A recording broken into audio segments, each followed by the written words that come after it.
Starting today, Seoul, Washington, and Tokyo activated their missile warning data sharing system amid renewed missile threats by North Korea. The three nations also agreed upon a multi-year exercise plan starting next year for regular military drills. President Yoon named his National Security Advisor Cho Tae-yong as the nation's new intelligence agency chief and former UN Ambassador Cho Tae-yeol as the new foreign minister. This comes ahead of next year's general election and amid heightened tensions on the peninsula.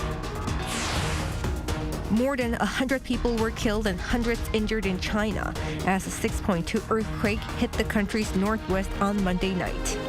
It's December 19, 2023. This is Newscenter. Good evening. Thank you for joining us. I'm Yoon. We start with South Korea, the U.S. and Japan activating a system to share warning data amid renewed missile threats by Pyongyang. Sharing data about such provocation had been limited to during exercises, but now warning information can be shared around the clock. The three nations also agreed upon a multi-year exercise plan starting next year. Our defense correspondent Choi Min-jung reports. South Korea, the U.S. and Japan on Tuesday launched a warning information sharing system for North Korean missiles.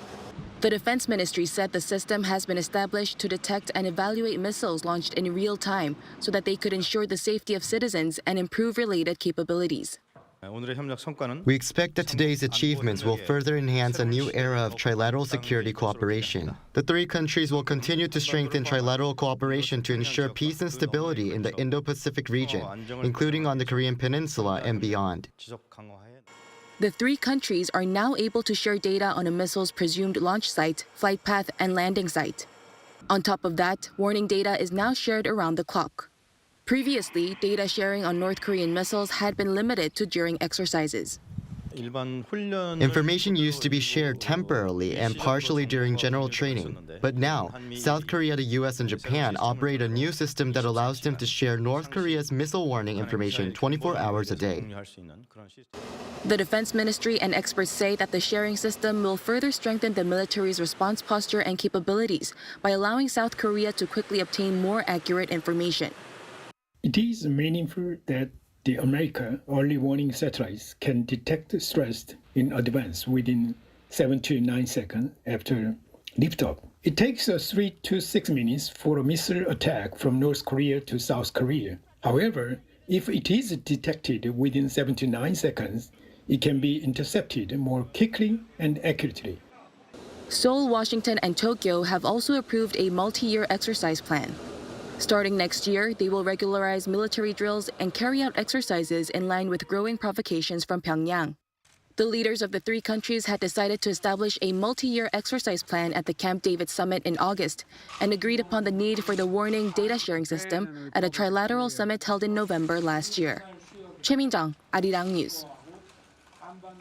North Korea has formally acknowledged its testing of a Hwasong-18 solid-fuel intercontinental ballistic missile yesterday as it sent a direct message towards Washington.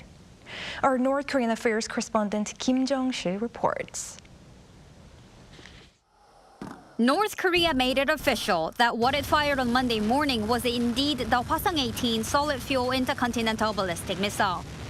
The North State-run Korean Central News Agency reported on Tuesday that the launch was conducted under a grave situation where the anti-North Korean military threat by what it called hostile forces is getting more blatant and dangerous even towards the end of the year. Pyongyang wants to say that it has the upper hand when it comes to military matters on the Korean peninsula. In particular, the Hwasong-18 is an ICBM, so the fact that Kim Jong-un was there might be aimed at sending some kind of message to the US. Photos released by Pyongyang showed Kim with his daughter Jue at the launch site, who stayed close to her father throughout. The KCNA reported that Kim Jong-un said the launch demonstrates what action and option North Korea is ready to take if, quote, Washington makes a wrong decision. What you're looking at is the Hwasong-18 being carried by a transporter erector launcher or TEL in a tunnel. Experts said this suggests that Pyongyang's missiles can be hidden inside tunnels and can be launched at any time. What's important to note this time is that the launch took place in Pyongyang. It's important to note that there are facilities like the tunnels near Pyongyang that are designed to fit a Hwasong 18. The expert added that these launcher vehicles make the missiles harder to detect and intercept. A South Korean Unification Ministry official told reporters on Tuesday that Pyongyang tries to justify its nuclear and missile development plans by shamelessly blaming the South Korea-U.S. alliance while repeatedly ignoring UN Security Council resolutions. Kim Jong-sil, Arirang News. And regarding that latest ICBM launch, President Yoon today warned that the provocations will only inflict more pain on the regime itself. He also took the opportunity at a cabinet meeting to address key issues in and out of the country. Our presidential office correspondent Kim Do-yeon has more. A firm message by President Yoon Suk-yeol to North Korea on Tuesday following its launching of intercontinental and short-range ballistic missiles in the past 2 days. 북한 정권은 자신들의 이러한 도발이 오히려 스스로에게 더 큰 고통으로 돌아올 것이라는 것을 깨닫게 될 것입니다. The comment came as he opened a cabinet meeting where he also said that North's actions were a significant and serious challenge to the security of the Korean peninsula and the world. He also said the launch provided an opportunity to check if the sharing of real-time missile warning data between South Korea, the US, and Japan works. This was set up back in November 2022 when the leaders of the three countries met in Phnom Penh. In addition, he said with the nuclear consultative group meeting last week in Washington, the construction of a unified extended deterrence system between South Korea and the US has come within reach. This, he says, signifies the materialization of a strong nuclear-based ROK-US alliance.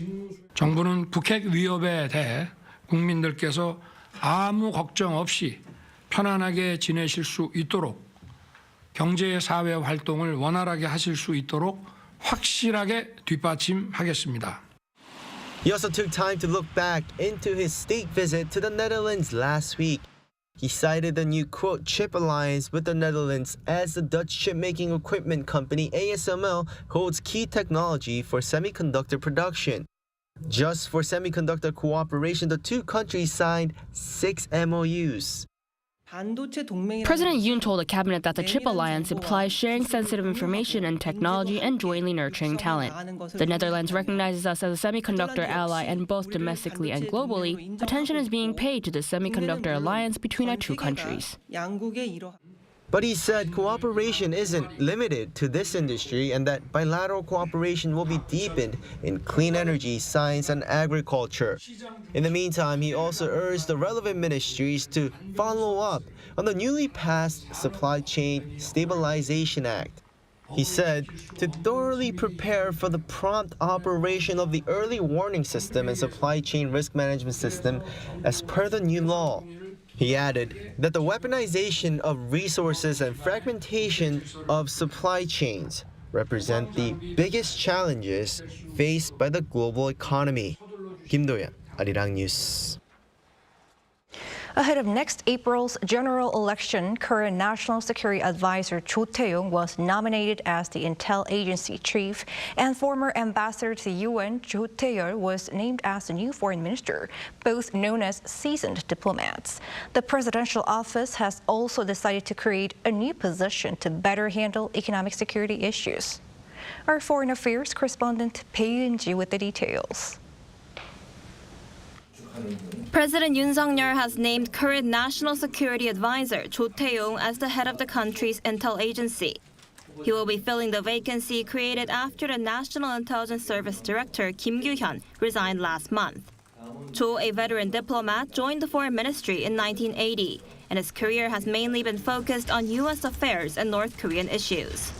Prior to becoming the National Security Advisor, he was the country's ambassador to the U.S. and served as the first deputy chief of the Presidential National Security Office during the Park Geun-hye administration. Cho said he is aware that the intel agency's role is to present accurate information at the right time to help the country make the right decisions. I'll make utmost efforts to make the National Intelligence Service becomes one of the best intel agencies in the world. And the former ambassador to the United Nations, Cho Tae-yeol, was nominated as the country's new foreign minister. Also a veteran diplomat, the presidential office explained that he has expertise in bilateral and multilateral diplomacy, especially in the field of economy and trade. After starting his career as a diplomat in 1979, he served as the ambassador to Spain and the chairman of the World Trade Organization dispute panel. Cho said he feels a heavy weight on his shoulders at a time of major geopolitical shifts, noting the intense competition between the U.S. and China and the Ukraine war. I will do my best to strengthen the foundation for national security and prosperity by expanding the nation's diplomatic position and our strategic space. The National Assembly will be holding confirmation hearings, but the president can effectively make the appointments since parliamentary approval for ministerial positions is not mandatory. Tuesday's nominations come amid escalating tensions on the Korean peninsula and a cabinet reshuffle in recent weeks, with incumbent ministers and top secretaries leaving their posts to run for parliament next April. As for the new National Security Advisor, a senior presidential official said the nominee will be announced after further reviews. Amid global supply chain risks, the official also said the presidential office will create a new position of a third deputy National Security Advisor to handle economic security issues. Currently, the first deputy advisor handles foreign policy issues, while the second deputy is in charge of national defense. 배은지, Arirang News. The United Nations Security Council will hold a meeting at UN headquarters in New York on Tuesday local time to discuss North Korea's recent ballistic missile launches. The meeting has been convened by the U.S. to discuss ways to respond to the intercontinental ballistic missile launched by Pyongyang into the East Sea on Monday. South Korea will also participate in the meeting to condemn the missile launches as an interested party, though it is not a current member of the Council. In the meantime, South Korea, the U.S. and Japan held a high-level consultative meeting on Tuesday to address North Korea's illegal cyber activities. South Korea's Deputy National Security Advisor In Sung-hwan, along with his American and Japanese counterparts Ann Neuberger and Keiichi Ichikawa, participated in the meeting. The three shared their assessment of North Korea's cryptocurrency thefts and its hacking organizations and agreed to enhance trilateral cooperation to counter Pyongyang's illegal activities in the IT sector. The working group was launched last month as a follow-up to an agreement reached during the Trilateral Summit at Camp David in August.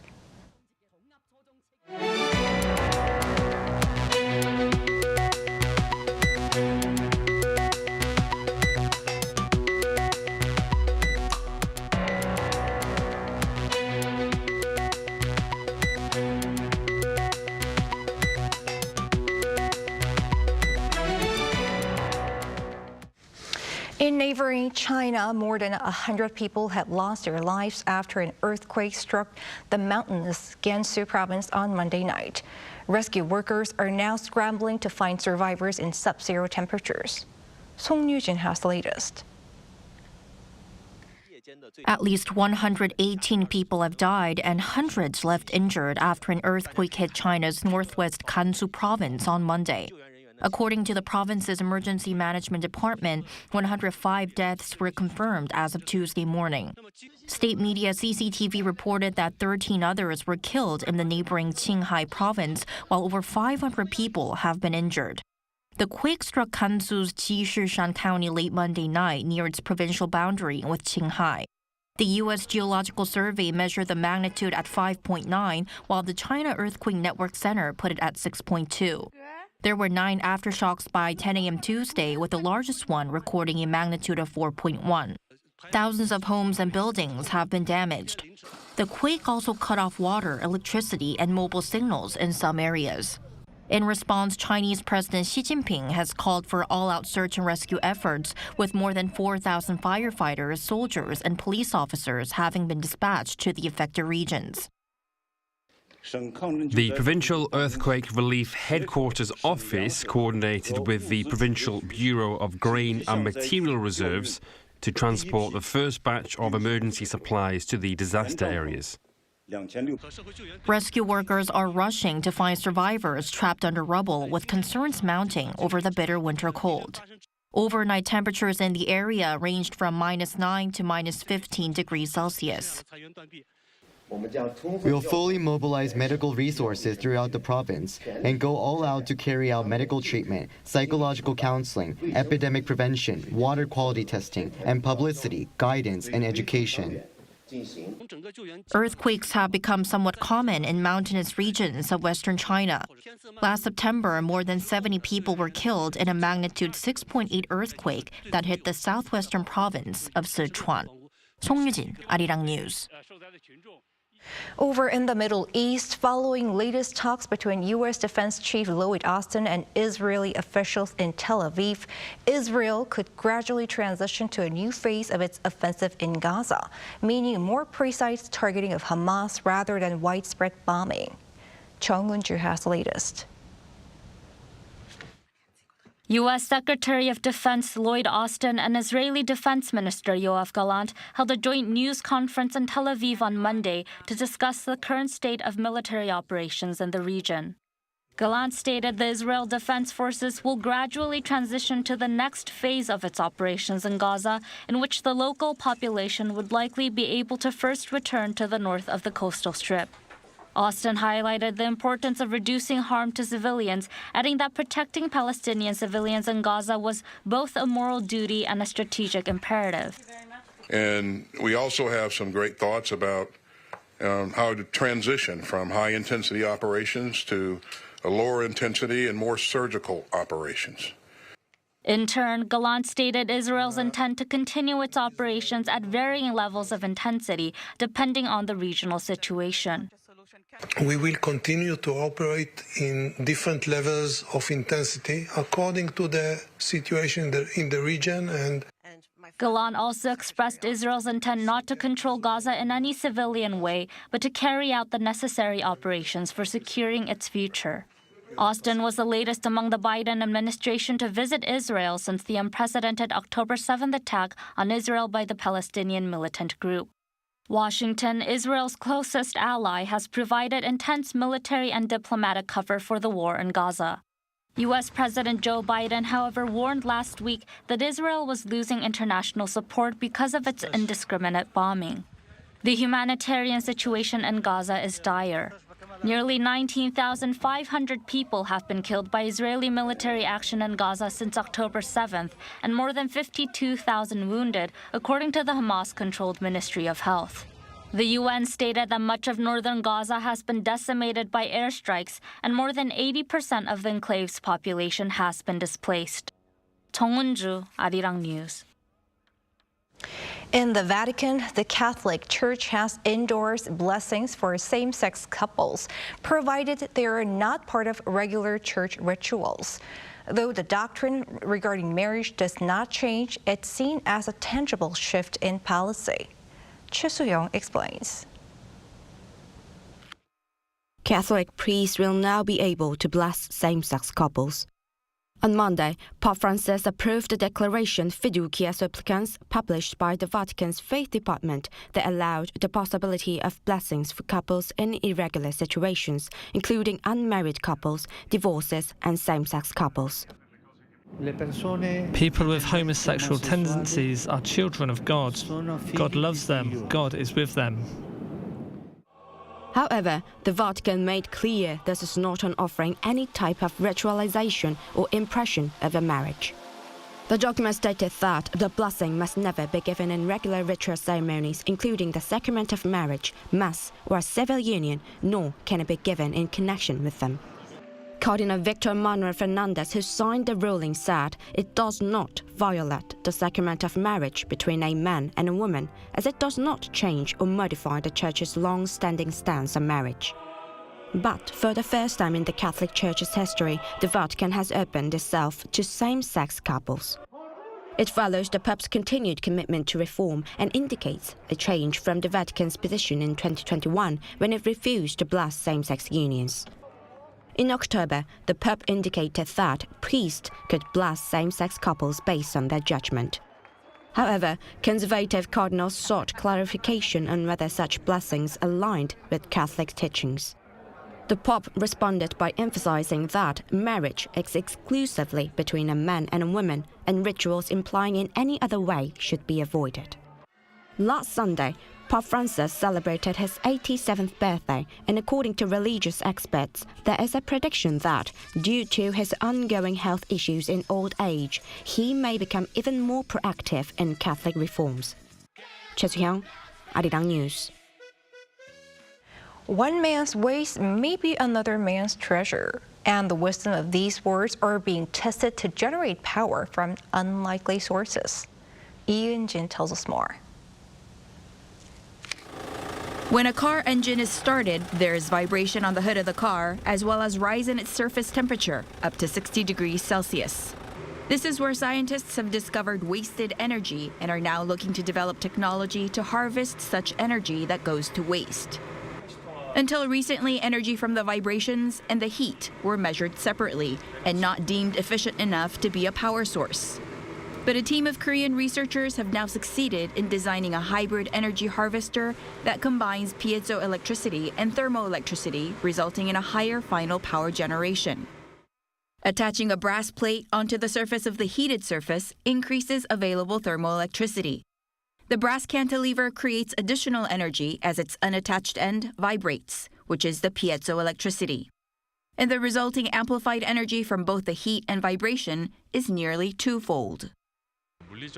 The energy is not simply 1 + 1 = 2, it's actually lower. But when we build an integrated system, the combination of the thermal and piezoelectric energy doubles its output. The electrical energy produced simply from the hood of a running car is enough to operate the location tracking sensor of a smartphone GPS. The significance in the hybrid energy harvester that we've developed is that electric energy can be converted from energy that otherwise goes to waste in our daily lives. This is the first successful hybrid energy harvest, where gathered waste energy from heat and vibration was able to successfully charge wireless electronics like a smartphone. Though still in its development stage, the team of South Korean researchers have taken the discovery to the next level, as introduced in the international scientific journal Energy Conservation and Management. 이은진, Arirang News.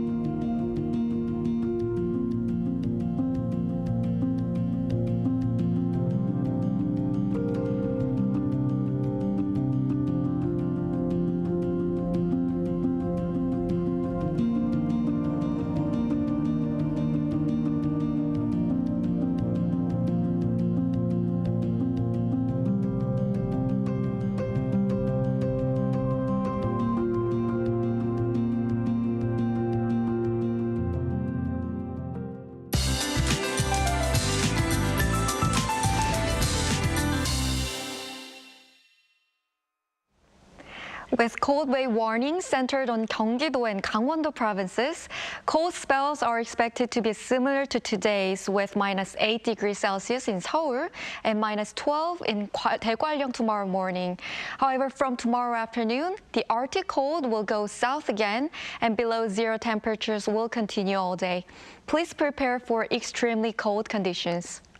From this evening, there's going to be snow in the Midwestern areas.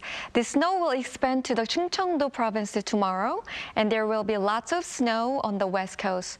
More than 15 centimeters is expected in Jeollado provinces, 10 centimeters on the west coast near the Chungcheongdo provinces and mountainous areas of Jeju Island. The snow on the west coast and Jeju Island will last until late in the week. For tomorrow, most regions will start the day at below zero. Seoul and Chuncheon at -8 degrees. Highs in Seoul will get up to -5. Gwangju -1 degree Celsius. On Thursday, the coldest temperatures of this winter so far are in the forecast. Seoul will plunge to -15 degrees Celsius. That's all for Korea. Here are the weather conditions around the world.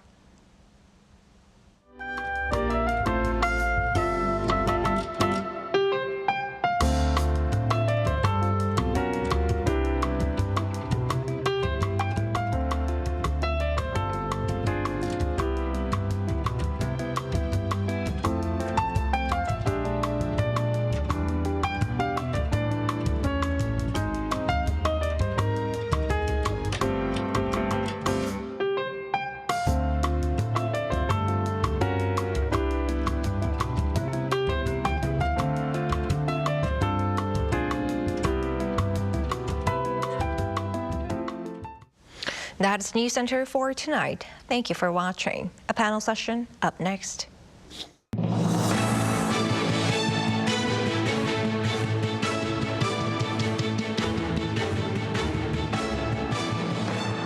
하나, 둘, 셋. Hey, Mr. Cupid, look my way. Make sure you listen to what I say. I may be stupid or quite naive.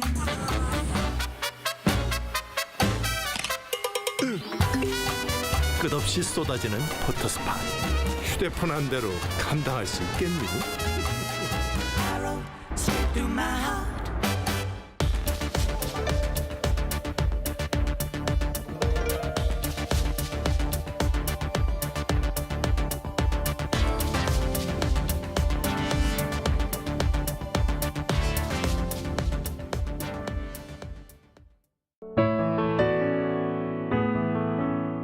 We ask global leaders, what fuels your passion?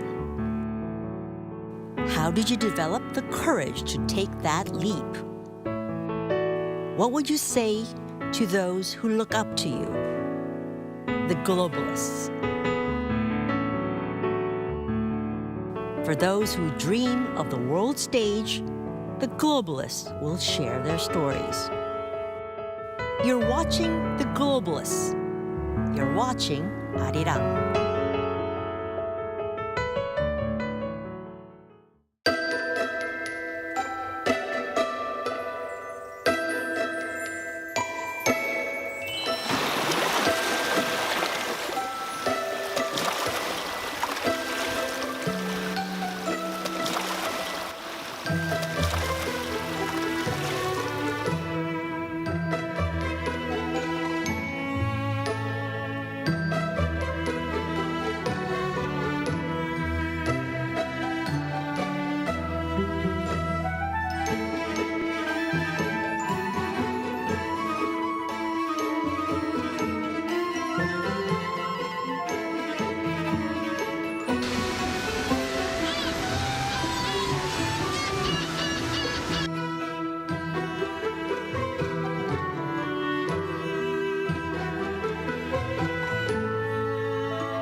연극이 인류가 생겨나면서부터 같이 만들어진 예술이라고도 하거든요. 지금 우리가 하고 있는 연극의 형식, 극장에 사람들이 찾아오고 무대 위에서 배우들이 연기하고 이것도 이미 2000년도 넘은 방식이거든요. 그런데 이게 지금까지 지속되어 오고 있다는 건 정말 우리가 상상하지 못하는 강력한 힘이 있다는 것이겠죠. 저는 대한민국의 연극 연출가 여운입니다.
Hello everyone, it's Tuesday and you're watching Within the Frame. I'm Kim Bo-kyung.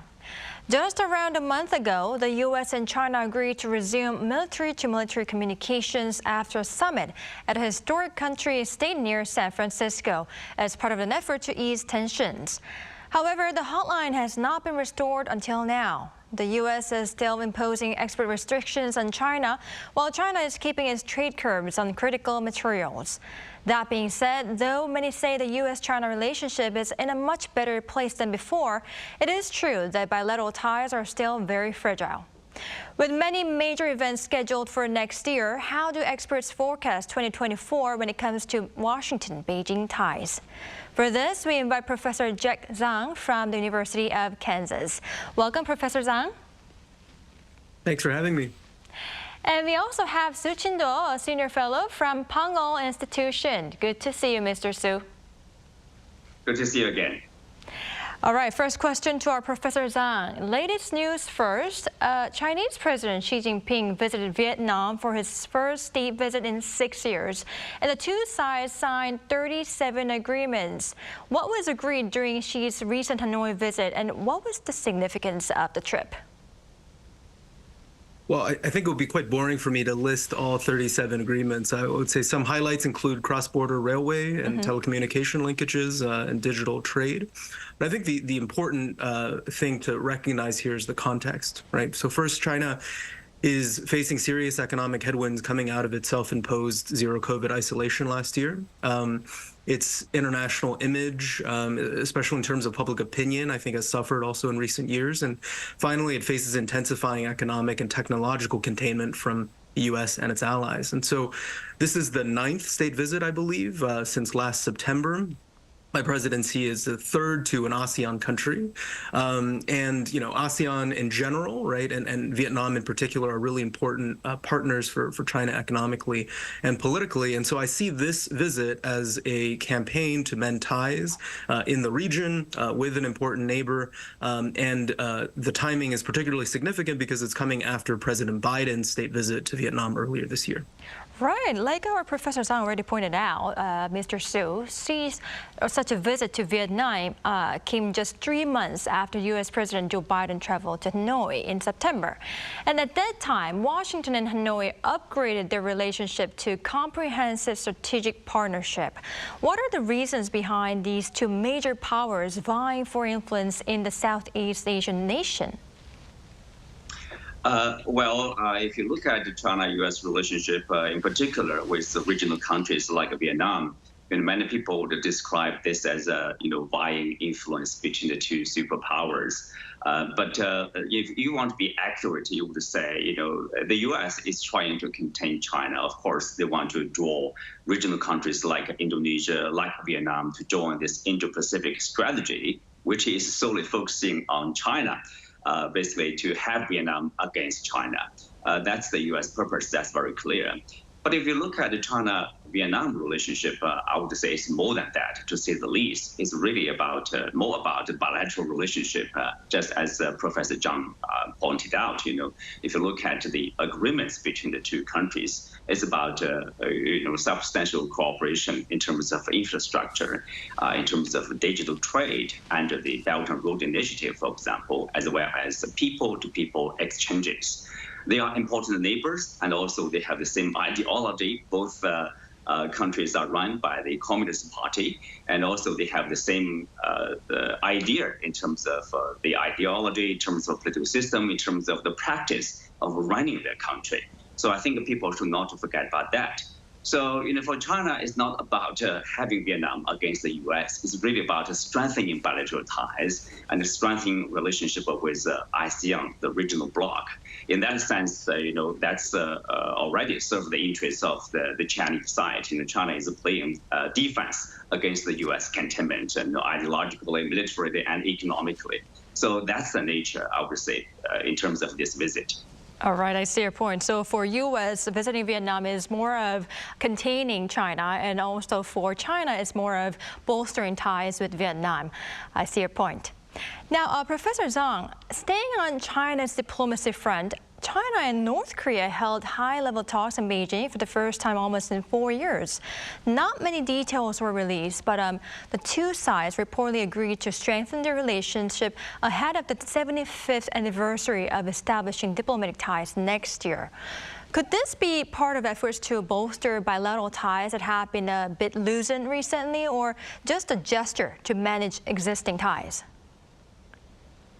Yeah, I am not an expert on North Korea, and we can only speculate, right, that there is some movement in the wake of the Ukraine conflict, right, and North Korea has been moving to take advantage of this opening to strengthen ties with both Russia and with China, I think.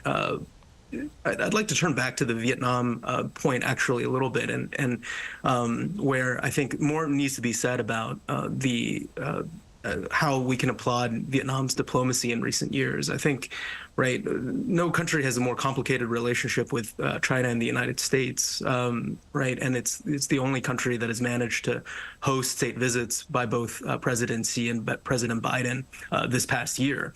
Right, Vietnam fought the American War with the U.S. in the 1960s, fought China in 1979, but yet it since establishing diplomatic relations with both countries, its bamboo diplomacy has been incredibly pragmatic in maintaining good relations with both powers. And it's managed to upgrade comprehensive strategic cooperative partnerships with China, I think, back in 2018, and now with the U.S. in 2023. And so I think, right, the state visit here is holds some lessons, I think, for middle powers to navigating this intensifying U.S.-China rivalry. I suspect that other countries in the region, including North Korea, are doing a similar sort of balancing effort, right? Taking advantage of openings and trying to strengthen ties where either the U.S. or China are open to them. All right, I see, Professor Zhang. Now, delving a little bit deeper into U.S.-China ties, Mr. Su. Last month, when the Biden and Xi summit took place, one of the major achievements was the resumption of a military hotline. However, it has not been restored yet. Why the delay? Good question. I think, if you look at the summit, for the U.S., the purpose is to we are not having the fierce competition with China, which is so fierce that sometimes it could be out of control. So we need to talk to each other. That's the U.S. idea. That does not mean the change of policy or alleviation of U.S. pressure on China or the economic war on China. But for the Chinese side, the purpose is really about, let's bring our relationship back on track, on the more stable and more peaceful course, let's say. So they have different purposes and different ideas. Despite the differences, they did achieve a stable, more stable relationship, let's say, compared with the past. That's a big achievement, including, say, agreeing to restart the communication between their militaries. But if you look at the responses, even during the summit or right after the summit, in some areas they acted quickly. For example, from the Chinese side, to agreeing to help the U.S. with the fight against drugs, fentanyl, for example. The U.S. Chinese side acted very quickly, and the U.S. side did that too. But in some areas, you do see there's I wouldn't call it a delay. It's a slow, at least, especially in the military area. I think for the Chinese side, people, do have doubts. What is, the point of having a hotline or communication between the two militaries, because the U.S. seems,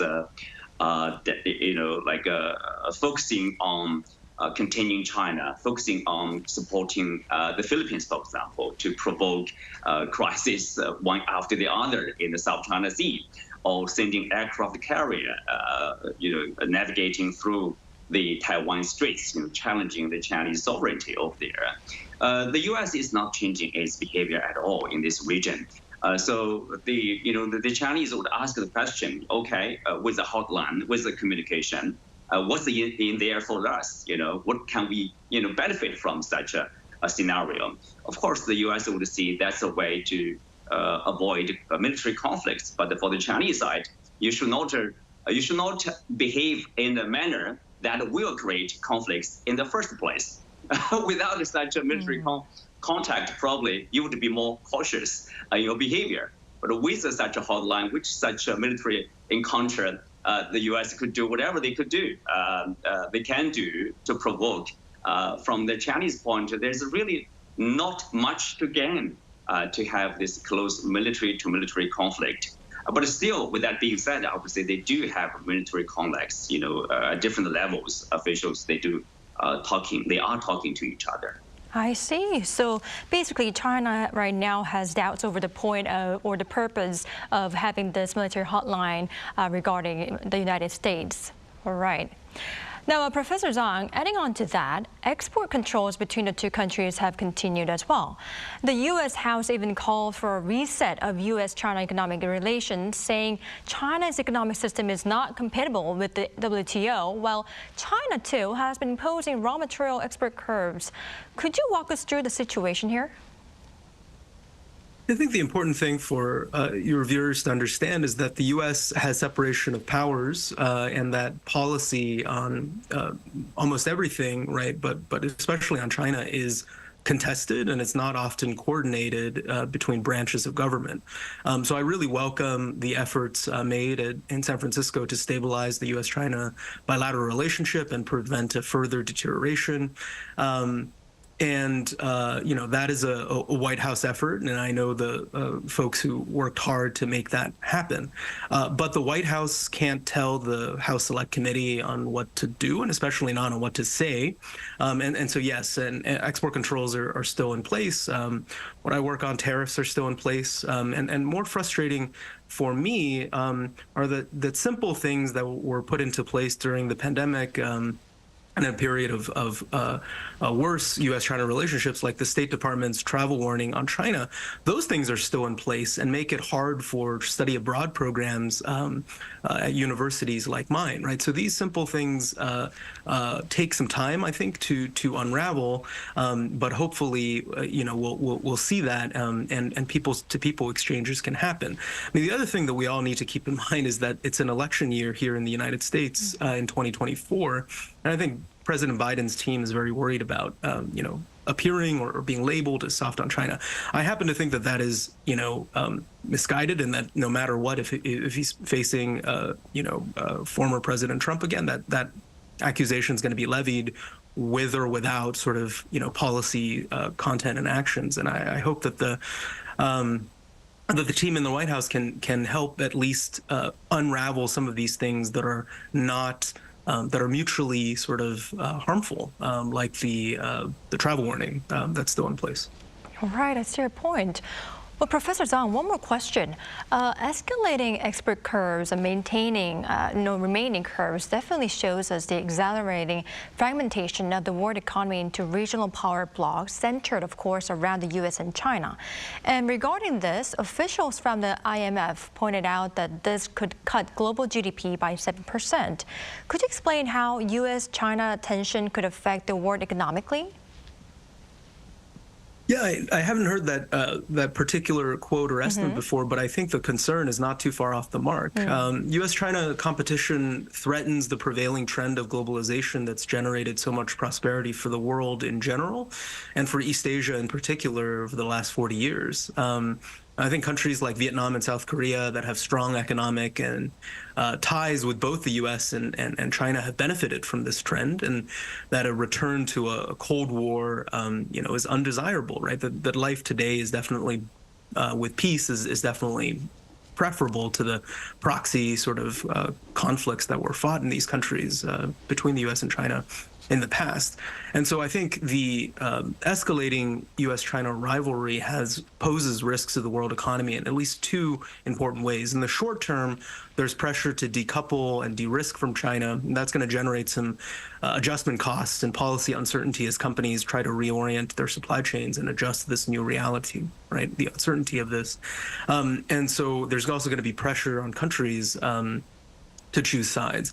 I think in the longer term and more worrying is that, traditionally economic interdependence is viewed as something that constrains military conflict, right?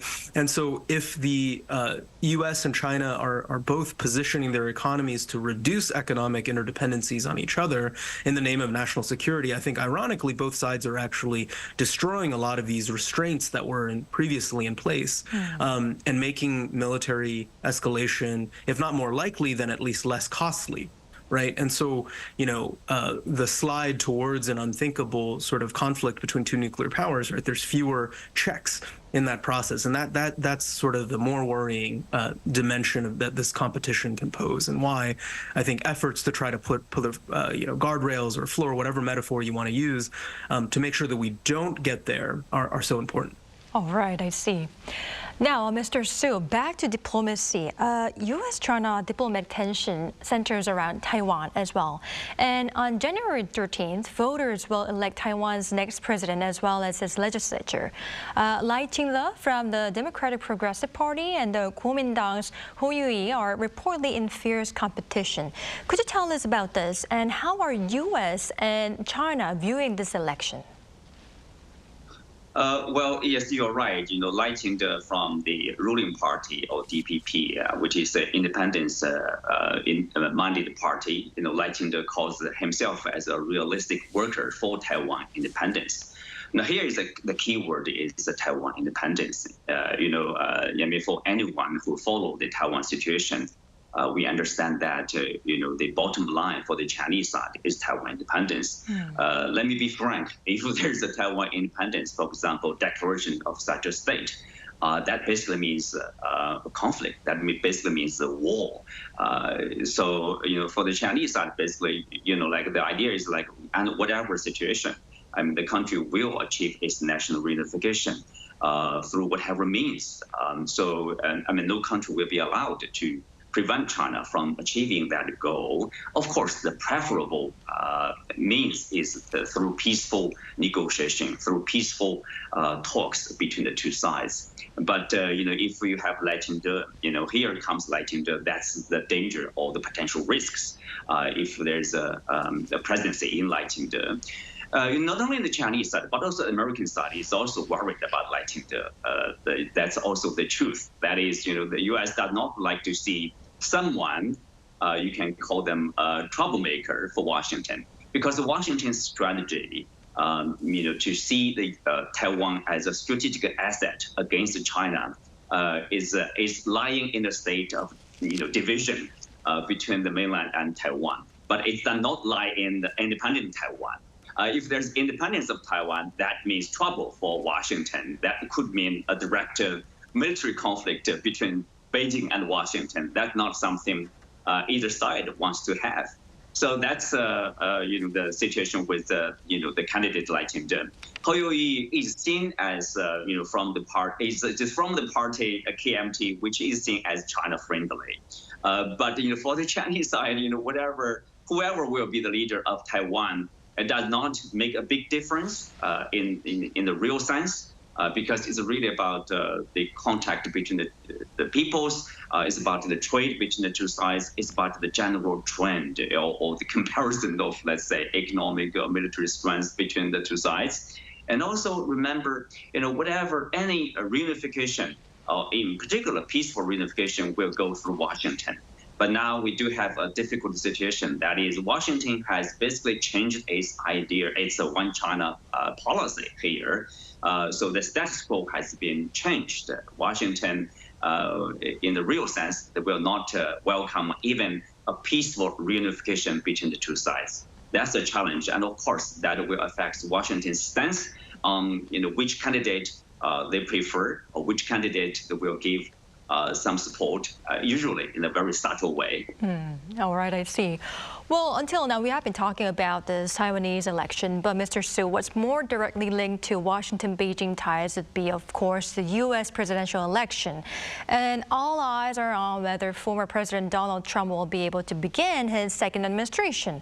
Though we will have to wait and see about this, what would a Trump win mean in terms of relationship with China? Well, I think Professor Zhang would be an expert on the U.S. politics, but from the Chinese side, I would say, yes, you do have a Biden presidency, for example, the second term. That's I don't think the Chinese side expect much to gain from a second term of Biden presidency, except for we can continue with this. Strained relationship between Beijing and Washington. Many people expected a change of policy, from Washington right after the victory of Biden, election victory, a few years back. But they proved to be wrong, and Biden basically doubled down the China policy, Trump's China policy on Beijing, with a lot of harsher economic policies on China, export restriction, economic war, tax war on China. So that's expected to continue if there's a second term for Biden. And if there's a Trump administration, or second term for Trump, people don't see much change probably in that respect, despite the potential of the personal relationship between the two leaders, potentially Xi Jinping and Trump. Maybe they can talk to each other probably more easily in a different way than between Xi Jinping and Biden. But I don't think there will be much change in terms of the economic relationship, for example. All right, not much difference expected. Now, we are running out of time, but I'd like to ask this last question to our Professor Zhang. Now, wrapping this up, how might Washington-Beijing ties be in the near future? Could you briefly tell us?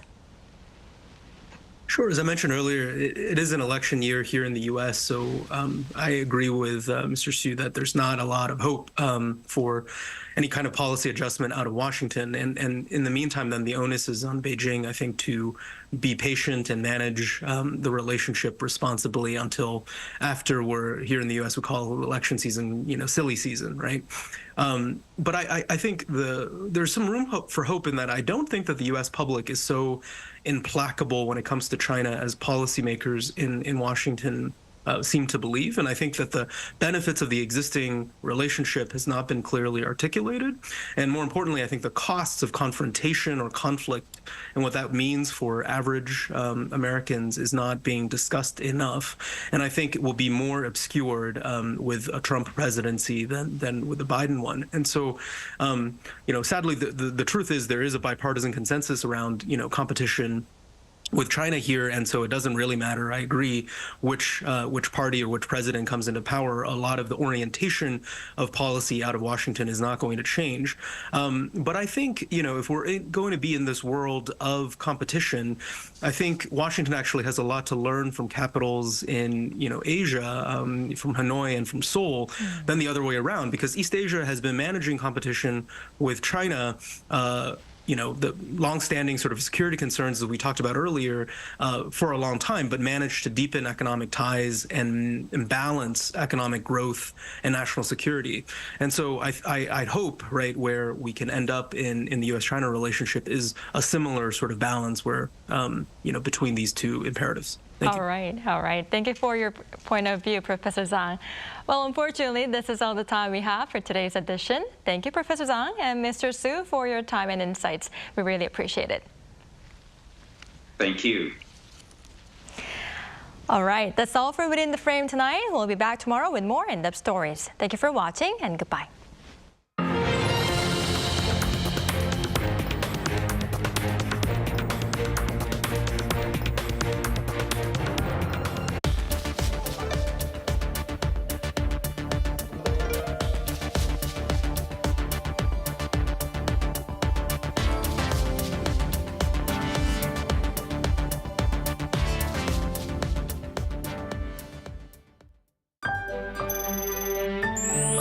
Hello, I'm Gustav Slamečka, Czech ambassador. Arirang TV is doing its best as a media diplomacy channel representing Korea by delivering current affairs information and news in a balanced voice.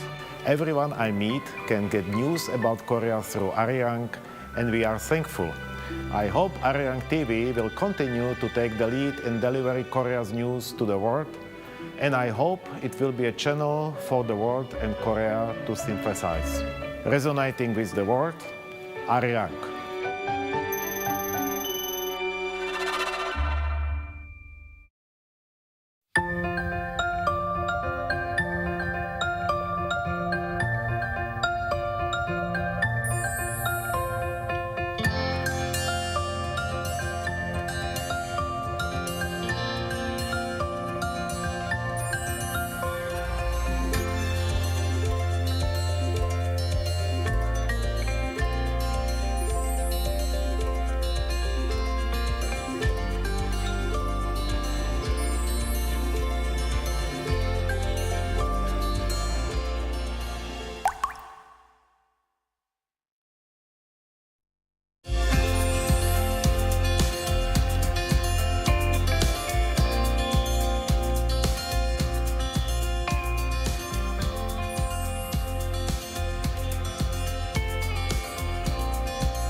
1층, 2층, 3층, 4층, 4층, 4층,